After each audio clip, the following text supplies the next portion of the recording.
Ei, você se interessa por testemunhos, palavra, fé, batalha espiritual, cura, libertação? Você também se interessa por lugares, templos? Nós vamos visitar templos, nós vamos visitar lugares, nós vamos fazer entrevistas e aqui nós vamos falar também sobre depressão, ansiedade, angústia, nós vamos falar sobre sexualidade, nós vamos poder compartilhar sobre testemunhos e crescer nessa nova jornada. Então sejam bem-vindos, eu me chamo Júnior Silva e esse é o meu canal. E hoje, e essa semana, nós estamos na Semana da Fé e Palavra. Sejam bem-vindos.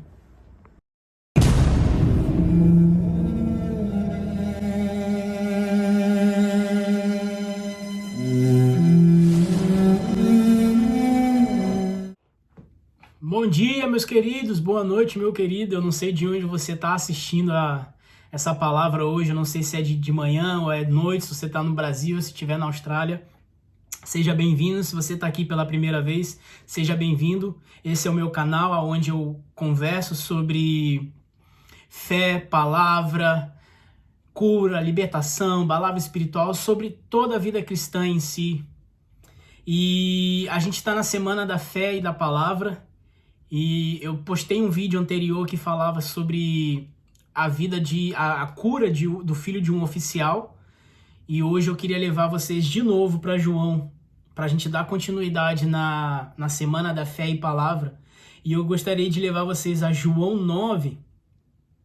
Eu vou falar, creio que vou falar só 2 versículos, que é o suficiente para entregar essa palavra. E vamos ler do versículo 6.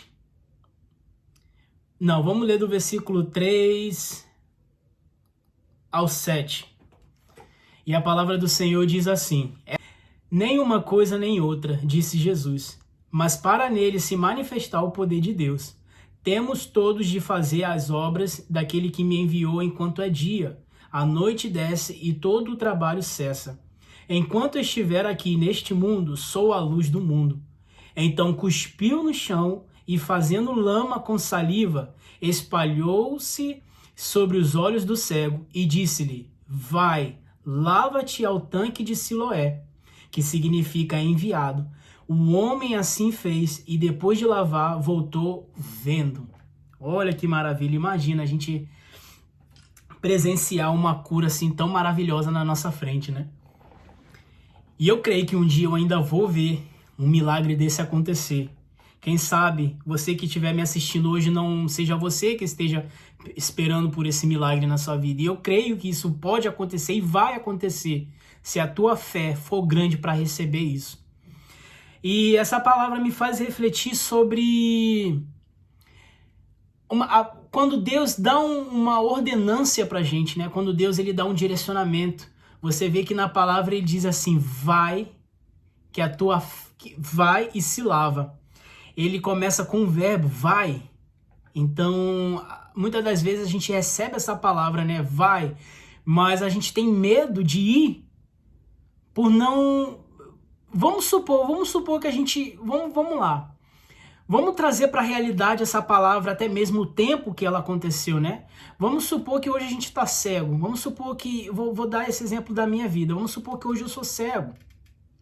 E vem uma pessoa do nada, que eu nem tô vendo por ser cego, e essa pessoa ela me dá uma palavra de direcionamento. Ela fala assim: vai, se lava, que você vai ser curado. E o que você faria nesse momento? Será que você ia? Talvez, quantas pessoas... Essa pessoa ela nasceu desse jeito, né? Ela nasceu assim cega, a palavra diz que ela era cego de nascença. Quantas vezes essa pessoa já deve ter ouvido palavra de outras pessoas dizendo que ela não ia mais enxergar? Quantas vezes essa pessoa recebeu alguma palavra de zombaria, palavras que fazem essas pessoas ficarem realmente para baixo e desacreditadas naquilo que elas verdadeiramente são? E de repente vem uma pessoa e diz... joga lama nos olhos dele e manda essa pessoa se lavar.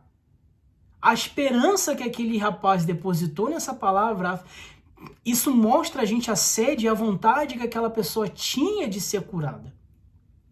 E muitas das vezes isso acontece na nossa vida. A gente está com fome e sede de que um milagre aconteça na nossa vida, Mas muitas das vezes a gente não tem a coragem que esse rapaz teve de seguir o que Deus mandou pra gente fazer, que é a primeira palavra, vai. Deus falou pra ele, vai, ele teve fé e foi. Ele ouviu a palavra, vai, e ele foi. E quando Jesus, muitas das vezes, ele olha para nossa enfermidade, ele olha para o nosso espinho na carne, para nossa dificuldade, essas coisas são tão pequenas para ele, mas a gente tem a capacidade de potencializar essas enfermidades, esses espinhos na nossa vida, a gente potencializa eles na nossa vida. E eu não culpo muitos de vocês, eu não culpo até mesmo a mim, ou muitos de nós, por quê? Assim como esse cego que era de nascença, eu creio que muitos de nós passamos uma vida inteira ouvindo palavras que realmente confrontaram a nossa realidade, confrontaram a nossa esperança, confrontaram a nossa fé, de que realmente a gente poderia viver daquela forma ou dessa forma para sempre. E a gente acaba desmotivando e muitas das vezes a gente acaba não recebendo uma palavra, principalmente essa palavra de Jesus. Muitas das vezes a gente não crê que realmente Jesus ele é fiel e poderoso para fazer aquela promessa ou aquele milagre se cumprir na nossa vida. E eu queria chamar a atenção de vocês a ver essa passagem quando o versículo que ele diz que ele fez lama, e ele cuspiu no chão, fez lama e jogou no olho do rapaz.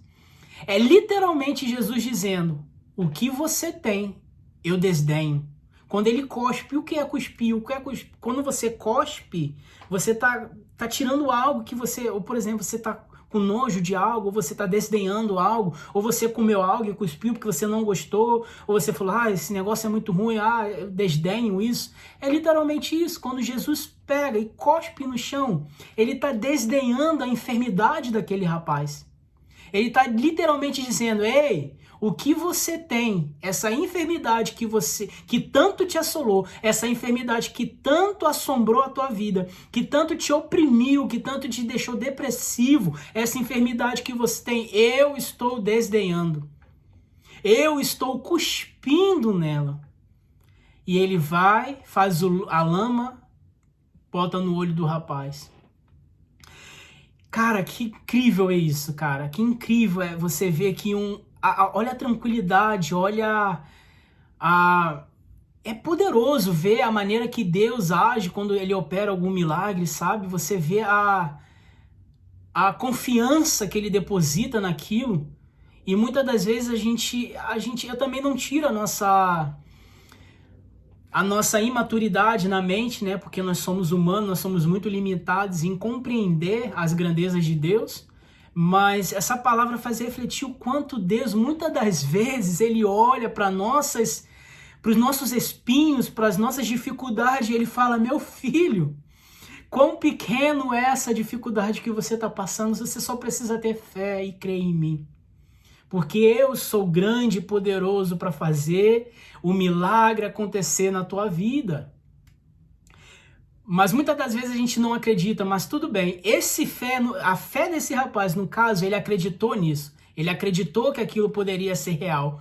E ele obedeceu a palavra de Deus. Agora leva você a entender mais uma posição. Imagina essa pessoa que já era cega. Imagina a dificuldade de um cego de andar. Já era grande. Agora imagina esse cego que não já enxerga pela sua naturalidade, com lama nos olhos. Se ele já não enxergava nem 1%, já ele totalmente 0%. Então ele caminhou, imagina a dificuldade que ele teve, da onde ele estava, ir até o tanque para se lavar. Ele passou por dificuldades nesse caminho, ele deve ter tropeçado, ele deve ter caído, ele deve ter tropeçado em pessoas, as pessoas devem ter empurrado ele, porque realmente as pessoas hoje em dia, e naquele tempo também não têm paciência uma com as outras. Ele deve ter tido uma dificuldade tremenda de ter caminhado de um lugar para o outro. Mas ele foi. E muitas das vezes nós precisamos caminhar em meio às dificuldades, mas caminhar para o nosso milagre. Porque quando Jesus, mais uma vez eu repito da palavra de ontem, quando Jesus libera uma palavra para a gente, aquilo ali já se cumpriu no mundo espiritual, nós só precisamos caminhar para ela. E esse cego, ele fez isso. Ele caminhou em direção à promessa, em direção à palavra que ele recebeu. A pessoa já estava completamente desesperançosa. O que seria? Mas por que não ir? Eu iria, com certeza. Eu tenho certeza que você também iria. Imagina se você é cego de nascença e uma pessoa fala para você, vá lá, lava o seu rosto naquela bica ali que você vai enxergar. Eu com certeza faria. E esse rapaz, ele fez isso. E ele encontrou dificuldades, com certeza, no caminho dele, de onde ele estava até o tanque de Siloé. Ele deve ter encontrado várias dificuldades no caminho. E com a gente também é a mesma coisa. Nós encontramos dificuldades no meio do caminho. Entre a palavra de Deus e a promessa, há um caminho. E nesse caminho, muitas das vezes, quase com certeza, todas as vezes, vai ser um caminho de dificuldades. Até porque, se a promessa for muito grande, não vai ser assim de mão beijada, não vai ser assim de mão dada. Tem todo um levante, o inimigo também, quando vê isso, ele se levanta para poder impedir que isso aconteça. Tem a base da fé, que Deus também vai querer saber se você realmente crê, se você realmente tem fé que aquilo ali vai acontecer. Então você tem desafios da palavra até o cumprimento da palavra. Você tem desafios e a gente precisa só permanecer, mesmo cambaleando, mesmo que a gente tropece, mesmo que as pessoas empurrem a gente precisa caminhar até chegar o momento da promessa. E você veja bem, quando ele chegou lá, ele se lavou. E a palavra diz, quando ele se lavou, ele viu. Cara, posso liberar uma palavra de Deus para a tua vida? De todo o meu coração.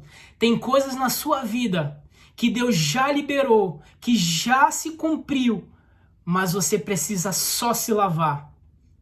Oh, aleluia! Você só precisa se lavar e se lava no sangue do Cordeiro. É tudo que você precisa, meu irmão. Talvez tem pecados na nossa vida que estão empatando a nossa promessa de se cumprir. Talvez esteja atitude, desobediência, palavras que nós estamos sendo massacrados, sabe? Eu não tiro a sua razão também, porque muitas das vezes nós somos massacrados por palavras de terceiros. A palavra é espiritual, meus irmãos. Elas são palavras espirituais, elas são espírito. E a palavra, muitas das vezes, ela é espírito de vida e ela é espírito de morte. E o que eu quero dizer com isso? Muitas das vezes que a palavra é liberada para a tua vida, é vida, mas muitas das vezes ela é liberada para a tua vida como morte. Quantos de nós somos paralisados por palavras negativas que lançam contra a nossa vida? Se esse cego ele tivesse sido paralisado, veja bem, quantas vezes pessoas devem ter zombado dele, quantas vezes pessoas devem ter liberado palavras de injúria na vida dele, palavras dizendo que ele não vai ser são, que ele nunca voltaria a ver. Quantas palavras essa pessoa deve ter ouvido na vida dele? E do nada vem um homem que disse uma palavra de vida para ele, de cura e libertação. E essa pessoa decidiu ouvir essa palavra. E ele não ouviu as palavras que foram ditas antes para ele negativas. E ele não olhou para a circunstância, ele não ouviu as palavras das circunstâncias. Ele seguiu até o tanque, ele se lavou e a promessa foi cumprida. Ele foi e viu. Muitos de nós estamos presos a palavras que foram liberadas em nossas vidas no passado ou no presente, que ainda acarretam em nossas vidas e nos paralisam. Não permita que essas palavras elas paralisem você. Seja igual esse rapaz, siga em diante da palavra até o cumprimento da palavra. E esse desafio que você vai passar no meio, não dê ouvidos às palavras antigas. Tire as palavras negativas do teu coração. Pega as palavras que foram liberadas na tua vida, a palavra que Jesus liberou na tua vida. Ei, se ele falou que vai acontecer, vai acontecer. Se ele falou que já cumpriu, vai cumprir. Já aconteceu. Não permita que as palavras paralisem você. Essa é a minha mensagem de hoje. E eu peço a Deus que Ele possa te dar direcionamento, que Ele possa realmente ser a luz no teu caminho, para que você não venha enxergar as circunstâncias, para que você não venha deixar as palavras que foram liberadas na tua vida negativamente paralisarem você. Tá bem, meus irmãos? Tenha fé, esperança que tudo que Deus liberou na tua vida, se você tiver fé e obediência, elas vão acontecer. Em nome de Jesus. Amém?